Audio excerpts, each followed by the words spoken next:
Gold, trusted gold buyers. మీరు తాకట్టు పెట్టిన బంగారాన్ని విడిపించి ఈ రోజు ఉన్న మార్కెట్ ధరకు కొనబడును.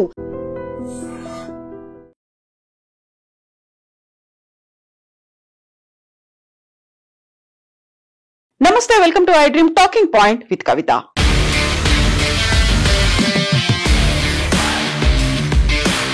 కర్ణాటక రాష్ట్రంలోని దక్షిణ కన్నడ ప్రాంతంలో ఉన్నటువంటి ధర్మస్థలాలో అసలు ఏం జరుగుతోంది? ఒక పారిశుద్ధ్య కార్మికుడు 20 ఏళ్లలో తానే 120 మందికి పైగా మహిళల్ని, మైనర్లని పాతి పెట్టాను, మాస్ బరియల్ జరిగింది అనేటువంటి ఒక మాట పోలీసులకి లేఖ రూపంలో అందించిన తర్వాత ఇప్పుడు అది సంచలనాలకు కేంద్రంగా మారింది. ధర్మస్థల అనేది దక్షిణ కన్నడలో ఉంది. అక్కడ ఉన్నటువంటి చాలా ఫేమస్ టెంపుల్ శివలింగం అక్కడ ఉంటుంది. అక్కడికి రోజు 10,000 మందికి పైగా భక్తులు అక్కడికి దర్శనాల కోసం వస్తూ ఉంటారు. ఇప్పుడు ఒక మాజీ పారిశుద్ధ్య కార్మికుడు పోలీసులకు రాసినటువంటి లేఖతో ఒక క్రూయల్ గా జరిగినటువంటి ఒక ఇన్సిడెంట్, మాస్ బరియల్ కి సంబంధించినటువంటి వార్త దేశవ్యాప్తంగా సంచలనం కలిగిస్తోంది. 1995 నుంచి 2014 వరకు, అంటే 20 సంవత్సరాల పాటు తాను మహిళల్ని, అందులోనూ పర్టికులర్ గా మైనర్ల శవాలని తనకు ఇస్తే తను వాటిని పాతి పెట్టాను, వాటికి ప్రాపర్ గా జరగాల్సినటువంటి క్రిమేషన్స్ జరగలేదు, దహన సంస్కారాలు జరగలేదు, కాబట్టి నేను ఇప్పుడు గిల్టీగా ఫీల్ అవుతున్నాను అనే మాటతో తన లాయర్ల ద్వారా పోలీసులకి లేఖను అందించాడు. అది ఇప్పుడు దేశవ్యాప్తంగా సంచలనం కలిగిస్తోంది. యాక్చువల్ గా ఇప్పటిదాకా వెలుగులోకి ఇంత వందలాదిగా జరిగినటువంటి హత్యల వివరాలు ఎందుకని బయటికి రాలేదు?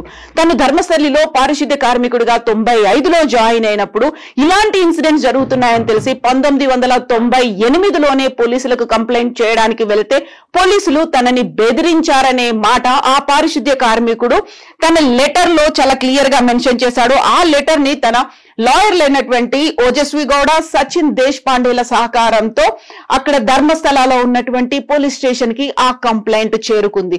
పోలీసులు, ప్రభుత్వ అధికారులు, రాజకీయ నాయకులు, బడా వ్యక్తుల ప్రమేయం ఇందులో ఉంది.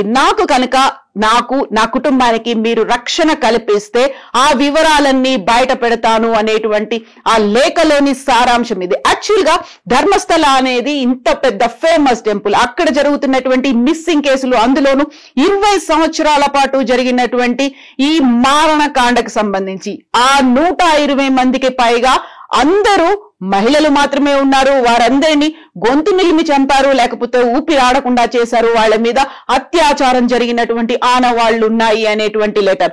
దానికి తోడుగా ఎక్కడెక్కడ ఎంత మందిని పాతి పెట్టారు అనే మాట. చాలా వరకు అవి కుళ్ళిపోయి కంపు కొట్టకుండా ఉండడానికి, ఎక్కడ పడితే అక్కడ పడేయడం, కంపు కొట్టకుండా ఉండడానికి డీజిల్ తో, పెట్రోల్ తో తగలబెట్టాను అని. ఒక్కోసారి డీకంపోస్ట్ తొందరగా అయిపోవడానికి ధర్మస్థల పక్కనే ఉన్నటువంటి నది పరివాహక ప్రాంతంలో కూడా వాటిని బొంద తీసి తవ్వి పెట్టాను అనేటువంటి మాటలు ఇప్పుడు ప్రకంపనలు సృష్టిస్తున్నాయి. యాక్చువల్ గా అప్పుడే 98లోనే కనుక పోలీసులు స్పందించి ఉంటే ఇంత పెద్ద మాస్కర్ జరిగేది కాదు అనే అభిప్రాయం అయితే ఇప్పుడు వ్యక్తమవుతోంది.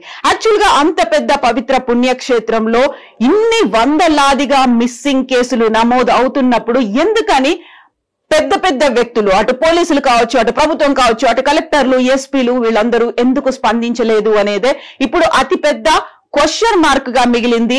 ఇది కరెక్ట్ గా 2 రోజుల క్రితం ఈ విషయం వెల్లడవడంతో నిన్న మైసూర్ ఎయిర్పోర్ట్ దగ్గర సీఎం సిద్ధరామయ్య స్పందించారు. స్పెషల్ ఇన్వెస్టిగేషన్ టీమ్ సిట్ ని ఏర్పాటు చేస్తున్నట్టుగా ప్రకటన అయితే చేశారు. త్వరితగతిన సిట్ తన ఇన్వెస్టిగేషన్ రిపోర్ట్ ని బయట పెడుతుంది అని చెప్పినప్పటికీ 120 మంది మహిళలు, అందులో మెజారిటీ మైనర్లు ఉన్నారు, వాళ్ళని చంపేయడం, అది కూడా అత్యాచారం అనేది ఇప్పుడు సంచలనం కలిగిస్తోంది.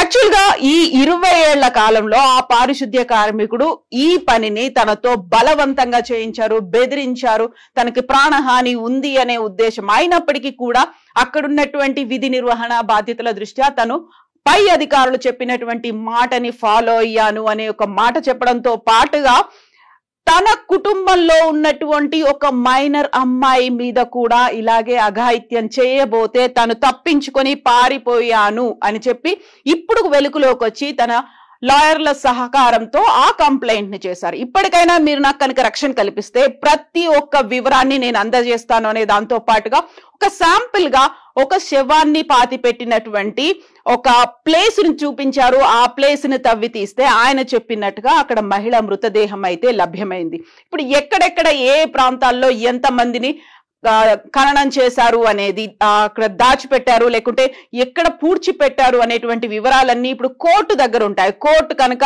ఆదేశాలు జారీ చేస్తే పోలీసుల పర్యవేక్షణలో ప్రతి చోట తవ్వి తీసే కార్యక్రమం అయితే మొదలవుతోంది.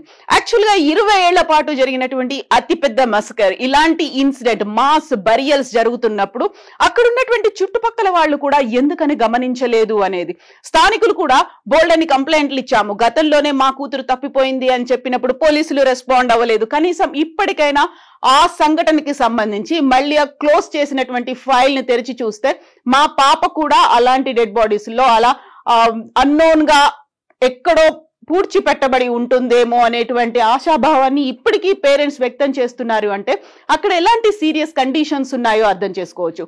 120 మంది 20 ఏళ్లకు పైగా జరిగినటువంటి ఇలా పాశవిక కాండకి సంబంధించి చూస్తే మెజారిటీ అత్యాచార బాధితులే ఉన్నారు. ఆ తర్వాత వారిని హత్య చేసి చంపేశారు అన్నప్పుడు నిజంగా ఇప్పుడు తను ఒక గిల్టీ ఫీల్ అవుతున్నాను, వారికి జరగాల్సినటువంటి ప్రాపర్ గా దహన సంస్కారాలు జరగకపోవడం వల్ల తనకి మానసిక ప్రశాంతత లేకుండా పోయింది కాబట్టి ఇప్పటికి నేను బయటికి వచ్చాను అనే మాట చెప్పారు. తనను పోలీస్ స్టేషన్ కి వెళ్ళాడు 1998లోనే వెళ్ళి కంప్లైంట్ చేయడానికి వెళ్తే ఉన్నతాధికారి, అక్కడ ఉన్నటువంటి పోలీసు ఉన్నతాధికారులు మిగతా అధికారులు తనని కొట్టారు, తనని చంపేస్తామని బెదిరించారు కాబట్టి ఇప్పటిదాకా తను దాన్ని బయట పెట్టలేదు. కొంతమందిని డీజిల్ తో కాల్చి చంపేశారు, ఇంకొంతమందిని ధర్మస్థల పరిసర ప్రాంతాల్లోనే పాతి పెట్టాడని చెప్తున్నప్పుడు లోకల్స్ ఏం చేస్తున్నారు? డే టైంలో పాతి పెట్టారా, నైట్ టైంలోనా, లేకుంటే ఇంతమంది మిస్సింగ్ అవుతున్నప్పుడు ఎందుకని వాళ్ళ ఇన్వెస్టిగేషన్ ని వైడ్ స్ప్రెడ్ గా చేయలేకపోయారు అనేటువంటి డౌట్లు అయితే వస్తున్నాయి. ఇప్పటికైతే బోల్డని అనుమానాలు ఉన్నాయి. 1995 నుంచి 2014 మధ్య కాలంలో అనేక హత్యలు జరిగాయి.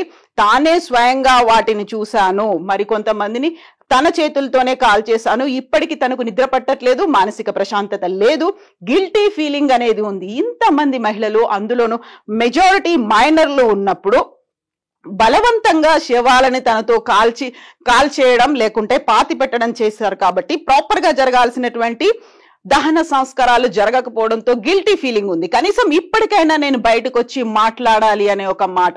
సో అప్పుడు ఆ కాలంలో మిస్సింగ్ కేసులుగా నమోదు చేసుకున్నారు కొంతమంది పేరెంట్స్ ఇప్పటిదాకా ఎదురు చూస్తూ ఉన్నారు. ఎప్పటికైనా తమ పిల్లలు, తమ ఇంట్లో ఉన్నటువంటి మహిళలు బయటకు వస్తారు అనే ఒక ఆశాభావం వ్యక్తం చేసినప్పటికీ 120 మంది 20 ఏళ్ల పాటు ఒక మాస్ బరియల్ అనేది జరిగిన తర్వాత కనీసం మానవాళ్ళైనా దొరుకుతాయా? ఒకవేళ దొరికితే DNA టెస్ట్ తోనే ఐడెంటిఫై చేయాల్సినటువంటి పరిస్థితి అయితే ఉంది. ఇప్పుడు స్పెషల్ ఇన్వెస్టిగేషన్ టీం మీద కూడా అనుమానాల్ని ప్రతిపక్షాలు వ్యక్తం చేస్తున్నాయి. అందులోనూ మాజీ జడ్జిలు, లాయర్ల అసోసియేషన్లు కూడా అదే మాట చెప్తున్నాయి. గతంలోనే 1998లోనే ఈ పారిశుద్ధ్య కార్మికుడు కనుక వెల్లడించినటువంటి వివరాలని బట్టి కేసు నమోదు చేసుకుని ఇన్వెస్టిగేషన్ చేస్తే ఇంత జరగకపోయి ఉండు కదా. ఇప్పుడు కూడా సిట్ మీద కంప్లీట్ గా మాకు నమ్మకం లేదు అనే మాట. రిటైర్డ్ జడ్జి తో ఒక కమిటీని ఏర్పాటు చేయాలి, ఆ కమిటీ పర్యవేక్షణలోనే ఇన్వెస్టిగేషన్ జరగాలి అనేటువంటి ఒక వాదన కూడా వినిపిస్తోంది. 120 మంది 20 ఏళ్లలో కేవలం ఒకే ఒక ప్రాంతం, అది కూడా ప్రసిద్ధ పుణ్యక్షేత్రం ధర్మస్థల చుట్టుపక్కల జరగడం అనేది ఇది అమానమయ సంఘటన. ఇలాంటి సంఘటనల మీద అధికారుల ఒత్తిడి ఉంది. పోలీసులు ఏం చేస్తున్నారు, అక్కడ చుట్టుపక్కల ఉన్నటువంటి ప్రజాప్రతినిధులు ఏం చేస్తున్నారు, 20 ఏళ్ల పాటు ఎందుకు జరగలేదు, నిజంగా పారిశుద్ధ్య కార్మికుడు చేసినటువంటి ఆ ఆరోపణలు ఏవైతే ఉన్నాయో అని రాసిన లేఖ అథెంటికేనా కాదా, వీటన్నిటి మీద కూడా సమగ్రమైనటువంటి విచారణ జరపాల్సినటువంటి అవసరం ఉంది. బట్ ఒకవేళ అదే కనుక నిజమైతే మన వ్యవస్థలో ఉన్నటువంటి లోపాలు ఏమున్నాయి, ఎంత నిర్లక్ష్యం ఉంది అనేది కూడా బయటపడుతుంది. నిజంగా ఇన్నేళ్ల తర్వాత అయినా బయటకు వచ్చాడు. ఆల్మోస్ట్ 11 ఏళ్ల తర్వాత 2014లో ఆ ప్రాంతాన్ని వదిలి ఇంకో చోటికి వెళ్ళిపోయాడు.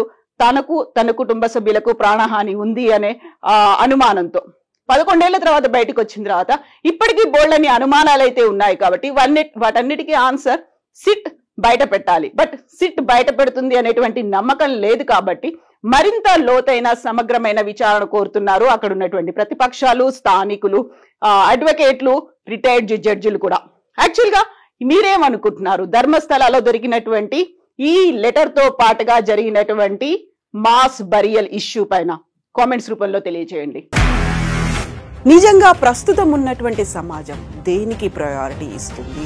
ఆర్థిక సంబంధాల చుట్టూ మాత్రమే తిరుగుతుంది. మళ్ళీ ఎన్నికలంగానే చాలా విరక్తి కలుగుతాం. మంచి అనిపిస్తుంది కదా, లేడీస్ కూడా ఛాలెంజింగ్ జాబ్స్ చేసినప్పుడు చాలా బాగుంటది. ఫుడ్ డెలివరీ ఇవ్వటానికి వెళ్ళినటువంటి డెలివరీ బాయ్ అనిల్ పై కళ్ళ ముందు